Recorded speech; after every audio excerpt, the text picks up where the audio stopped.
Special regeneration, pointless companions, a checklist of things that happened during Matt's era. Daleks, Cybermen, cracks in the wall, the word silence never really resolves to any satisfaction, and Amy, check. A random Cyberman head that had more chemistry with Matt than Clara did. What a great send-off for Matt Smith. And don't forget the casual sexism. That is a woman. Never. Now, I want to devote a whole separate video to what a lame companion Clara has been, owing mainly to the fact that Moffat is such a shitty character writer, but also mainly to the fact that Moffat is such a shitty female character writer. Also, the lack of chemistry. Once again, here is Matt reacting to a Cyberman head. Handles.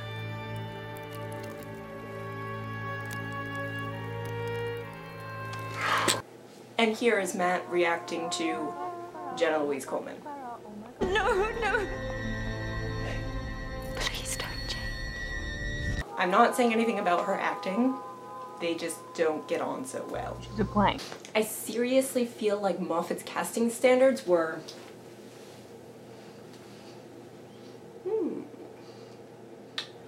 Yes, let's see... Not dumpy, check. You're in. I remember thinking, well, she's really good. It's a shame she's so wee and dumpy. I was honestly expecting a wee sort of beach ball to come in with the red hair. And then I walked past her in the corridor, and you know, this giant flame-haired goddess walked past me and thought, right, okay, not wee and dumpy then. But this video is about sexual assault. Back in the Crimson Horror, we got our very first taste of Doctor ignoring the bodily autonomy of a woman. Jenny. But wait, that wasn't our first taste. How about Moffat's who continually portraying stalking as endearing romance, normalizing the idea that if you just push hard enough, the girl will eventually give in? What about when Doctor withholds super personal information from his closest friends so that annoying things like pregnancy or the fact that you've died twice while he's been with you don't get in the way of his fun? How about how the Doctor only asks for permission to touch a woman's body if she happens to be married from her husband because he respects the bodily ownership of a man more than the actual woman's autonomy over her own body? Centurion, permission to hug? Be aware, I do have a sword. At all times. More than once. Permission? Granted. And now we have the Doctor having free reign to invade the man-free bodies of others. Never mind that she's in a relationship, it's only with another woman after all. When she expresses displeasure, laugh it off as a joke. You have no idea how good that feels. And then, because it was so well received the first time, have it happen again in an episode which by its very nature will attract millions more viewers. Prove to us that you are not only aware that some people were made uncomfortable by when it happened the first time, but that those people were clearly wrong. And that ignoring the bodily autonomy of a woman is a totally hilarious joke.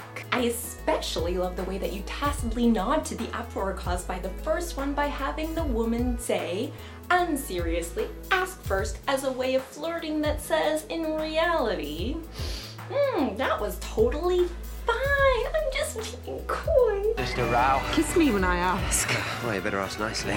In your dreams. No is such an ambiguous word. What does that mean? It's very ambiguous when someone says, I don't want you to have sex with me. What do they mean by that?